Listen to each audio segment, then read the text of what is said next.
নমস্কার বন্ধুরা, কেমন আছো সবাই? আশা করছি ভালোই আছো, আমিও ভালো আছি। প্রতিদিনের মতো আজকেও চলে এলাম তোমাদের সাথে কিছু রেসিপি শেয়ার করব বলে।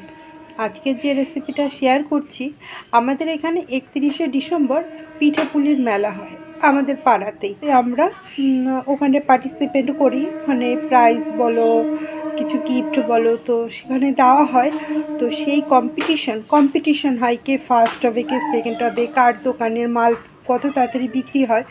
তো সেইখানে কি কি মাল আমরা বিক্রি করি আর কিভাবে বাড়িতে সেটা তৈরি করি আর কিভাবে করে আমরা ফার্স্ট হই প্রত্যেকটা বছর, সেই রকম রেসিপি পরপর আজ থেকে শেয়ার করব।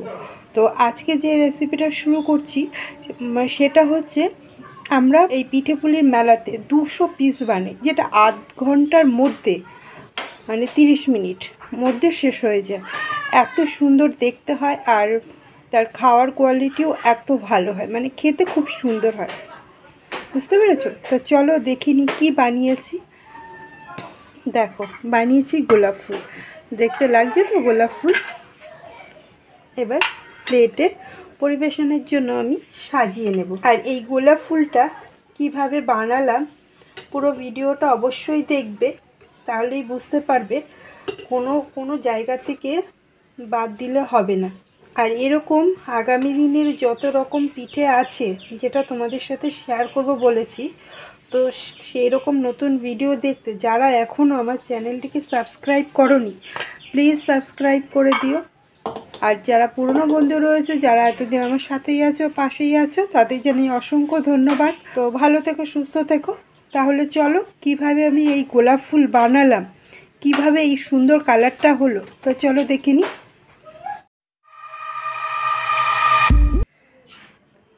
আজকে গোলাপ ফুল পিঠে বানাবার জন্য যে উপকরণগুলো আমি নিয়েছি সেইগুলো এখানেই শেষ নয়, তাও দেখিয়ে দিচ্ছি কিছু উপকরণ। এখানটা আমি বিট নিয়েছি গ্রেট করে, এটা একবার মিক্সিতে ঘুরিয়ে আমি ভালো করে রস বের করে নেব। নিয়েছি খানিকটা ময়দা, কারণ এই পিঠেটা ময়দা দিয়েই হবে। ময়দাটা কি করে মাখবো পরে দেখাচ্ছি।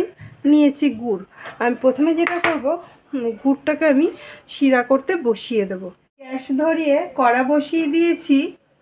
কড়াতে দিয়ে দেবো জল আর দিয়ে দেবো শিরা বানিয়ে নেব। তো শিরাটা হতে থাকুক। এবার ময়দাটা মেখে নেব। ময়দাটা মাখার ময়ান দিতে হবে, দিয়ে একটু মেখে নেব। দিয়ে দিলাম 1 চামচ ঘি, দিয়ে দেবো সামান্য একটু নুন, দিয়ে দেবো সামান্য একটু চিনি, অল্প একটু সাদা তেলও দিয়ে দেবো, আর দিয়ে দেবো এই যে বিটের রস। তার আগে আমি এটা ভালো করে ময়ান দিয়ে দেবো। আমার হয়ে গেছে, দেখো। এবার রস দিয়ে আমি আর এবার সামান্য একটু জল দিয়ে ভালো করে যেরকম ডো মাখে আমি সেরকম মেখে মাখা হয়ে গেছে। দেখো কি সুন্দর কালার হয়েছে। এবার এটাকে ঢাকা দিয়ে রেখে দেবো 15 মিনিটটাও দেখো ফুটছে। আর এর মধ্যে আমি দিয়ে দেবো 2টো এলাচ ফাটিয়ে, যাতে শিরাটার গন্ধটা সুন্দর আসে। তোমার শিরাটা রেডি হয়ে গেছে। এবার গ্যাস বন্ধ করে দেব।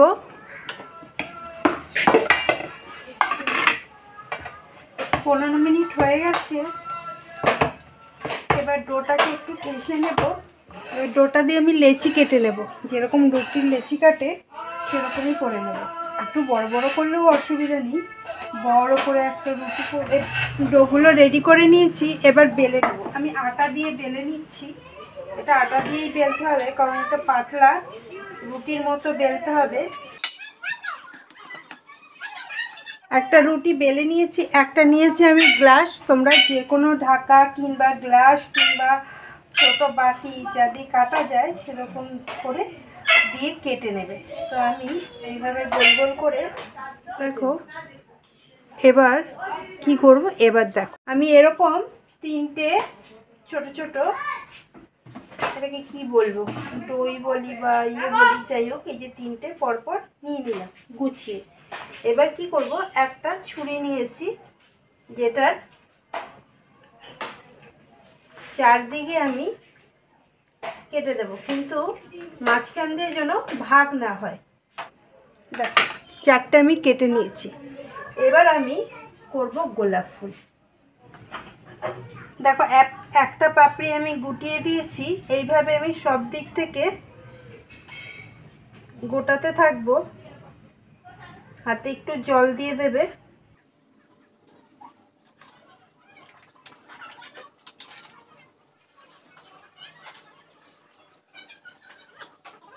দেখো হয়েছে সুন্দর গোলাপ ফুল, যেমনি কালার তেমনি তার দেখতে সুন্দর।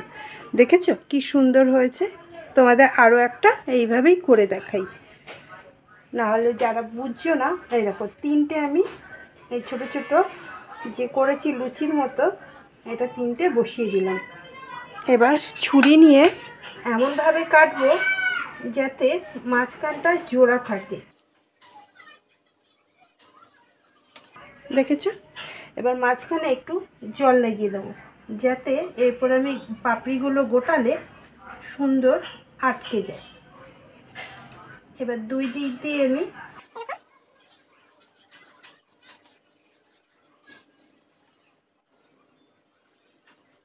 এই দেখো কীরকম হয়েছে বলো? তো চলো এবার বাকিগুলোও করে নিই। গ্যাস ধরিয়ে কড়া বসিয়ে দিয়েছি, কড়া গরম হয়ে গেছে। দিয়ে দেব সাদা তেল। আর দেখো এদিকে আমি এক থালা গোলাপ বানিয়ে নিয়েছি। কেমন হয়েছে কমেন্টে অবশ্যই জানাবে। তারপরে এটা ভেজে রসের শিরাতে দেব, তারপরে কালারটা আরও ফুলবে। তেলটা গরম হয়ে গেছে। এবার আমি একে একে ছেড়ে দেব। দুটো কড়ির মতো বানিয়েছি। এবার লো টু মিডিয়ামে দিয়ে আমি আস্তে আস্তে করে ভেজে নেব। একবারে যদি হাই ফ্লেমে দিই তাহলে এটা কড়া ভাজা হয়ে যাবে, ভেতর পর্যন্ত ভালো করে সিদ্ধ হবে। দেখো ভালো করে আমি আস্তে আস্তে ধরে ভালো করে ভেজে নিয়েছি। এবার তুলে তুলে শিরাতে দিয়ে দেব। এই যে শিরা তো আগেই রেডি করা ছিল, দেখেছো, রেডি করে নিয়েছি। এবার এরকম দিয়ে দেবো তেল থেকে তুলেই সঙ্গে সঙ্গে গরম গরম শিরাতে। তাতে কি হবে, শিরাটা তাড়াতাড়ি টেনে নেবে। এরপরে বাকিগুলো একইভাবে আমি ভেজে নেব।